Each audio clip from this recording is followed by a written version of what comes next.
What's going on, YouTube? What's going on? So, I'm with my new partner, Annie Yoga. There's Annie, and we're sitting in something called the Garland pose.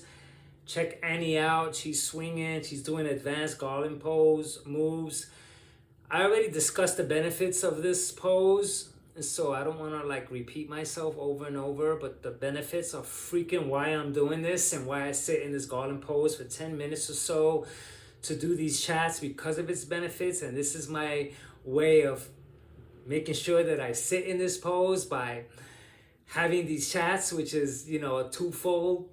I get to sit in this Garland pose for an extended stretch, then also share some stuff that keeps me in check. And so, today's topic, man, is like, it's not about hunger and it's not about needs, but rather And so I want to get into it, man, because I was thinking that, I'm not even too sure what hunger really is. So, but we always go around playing around with, oh, I'm starving, or the hungry people. And you know what? I'm not even too sure if I can really account to what that really means. Even when they say people are hungry elsewhere, I don't really know. I gather that nobody really truly knows what hunger is. Because I think the person that's really hungry, they can't articulate it. They're too busy, too weak on the floor, starving. It's not this type of thing where you're walking around with a whole bunch of energy saying, yeah, I'm hungry, or the hungry people. It's almost like I could talk about it while I'm nice and full and I'm feeling good. But, there are some hunger pains where I could get close to, and it's almost something that's really serious. But I've never experienced like being around anyone that ever suffered through hunger.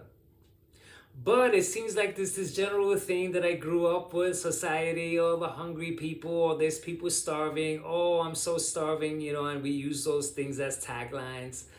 I'm so hungry I could eat a horse. And so this is another thing that taps on the cultural, the society, and tradition that, maybe that thing about hunger was just passed on. And I repeated it only because I repeated it. And so, hunger is associated with suffering because I can't suffer. And so there's a little connection there that I made when I thought about this topic, that during times where I feel like I ought to eat because I deserve it, and I kind of want to like feel satisfied because there is a value to eating and the feeling you get from eating. And then if it doesn't happen, it's almost like this touch of suffering enters. But it's a touch of suffering that's psychological, that I inherited, that they passed on to me, that makes me feel that way. Because in reality, in comparison now, because food is no longer so important, I'm not really chasing food like before, so it's not that important at all. And I don't see any connection between suffering anymore like I used to. There was a fear that I used to always put myself through whenever I skipped meals, like I was gonna die. And that's, I can say, touches on this type of suffering that we inherited, because I realized that we inherited the whole suffering spectrum, the paradigm of suffering, that life is to suffer. And as a parent, oh my God, suffer. And Jesus suffered. And to get anything worthwhile, you have to suffer. And relationships, you have to suffer. And anything worthwhile, you have to suffer. And that whole paradigm of suffering, it kind of bleeds into food. It bleeds into, acquiring food and getting the value of it. But then if I don't get it, it's almost like I'm touching on this whole suffering thing that I inherited. And so, if I can see that really clearly, then I really don't have any needs, because all I need to eat, or that's pretty the channel of, I need to eat, or I expect to eat something around that area. Do I really need to eat? Let me touch on this because I'm getting a little warped. I have nuts every single morning with coffee. And there were like 2 times where I forgot to take the nuts with me, man. And I freaking turned back home to get the nuts, man. And I was like, I got to the coffee shop and I set myself up to have my nuts and coffee. And I was like, oh, I forgot the nuts. And it's like, I was thinking of how that structure, that habit, that pattern that I was following was the needs that put me in the place of thinking that I need the nuts. And it was so difficult, and it's so, I'm still glued to it. Like, I gotta have nuts in the morning with my coffee, and it's like I prepared it right now and I'm gonna do it.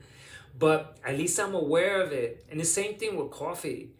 Oh my God, there's times where I kind of skip the timing of where I normally have coffee, and I feel like my day can't start.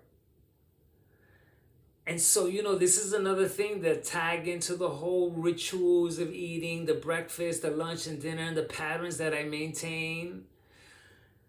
These patterns that I kind of claim, that I say, oh, I gotta eat.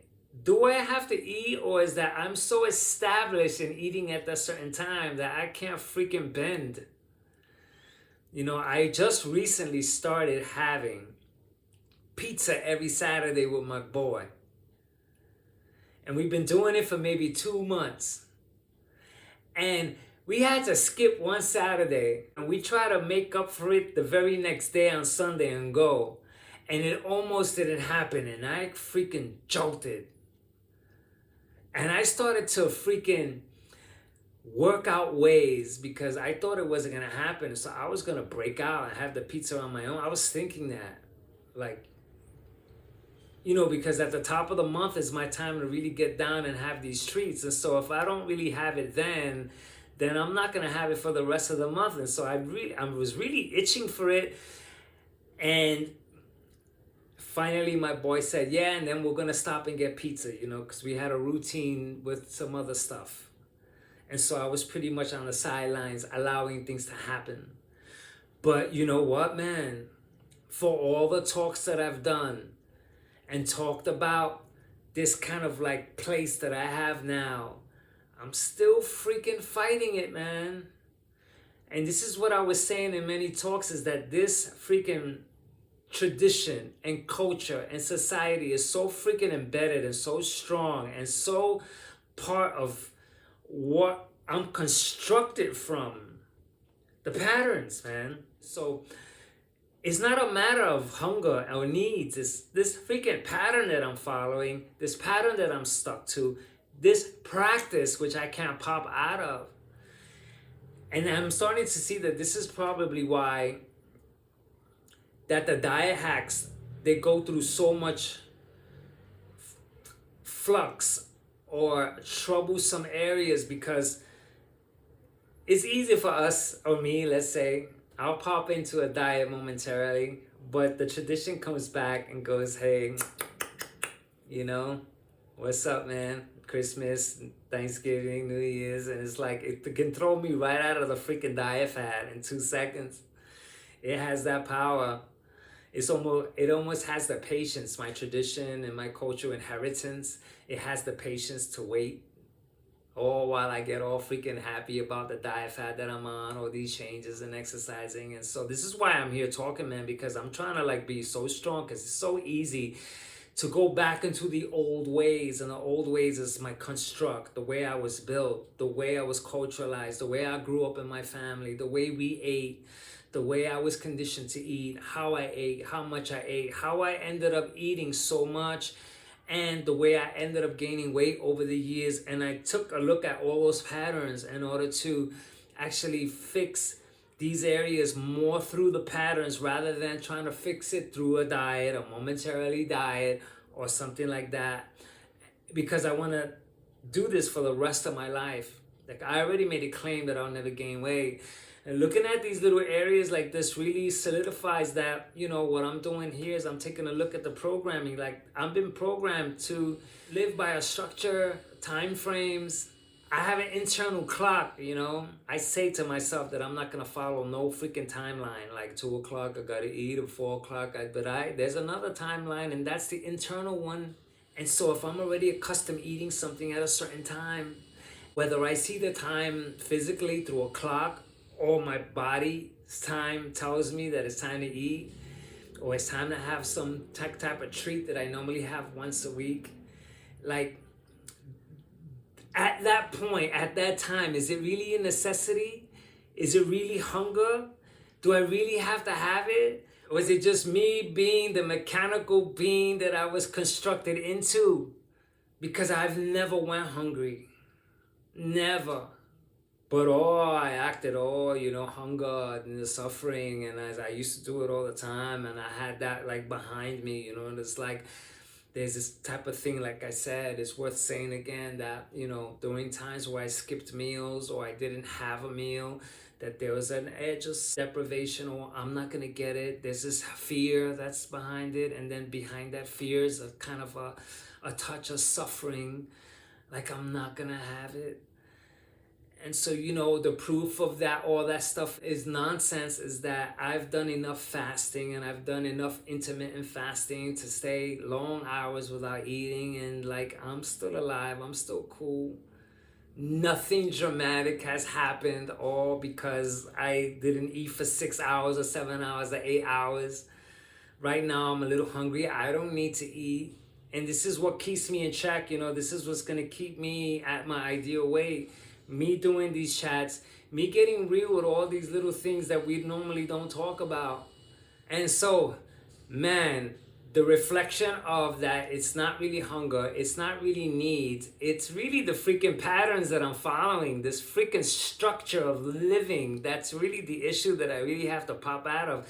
Because once I pop out of it and I see the culture really clearly and see tradition and how it's imposed upon me and its impact upon me and society's impact upon me, then maybe I could look at it and I could get so clear with it that I automatically just set myself straight and freaking do the next right thing.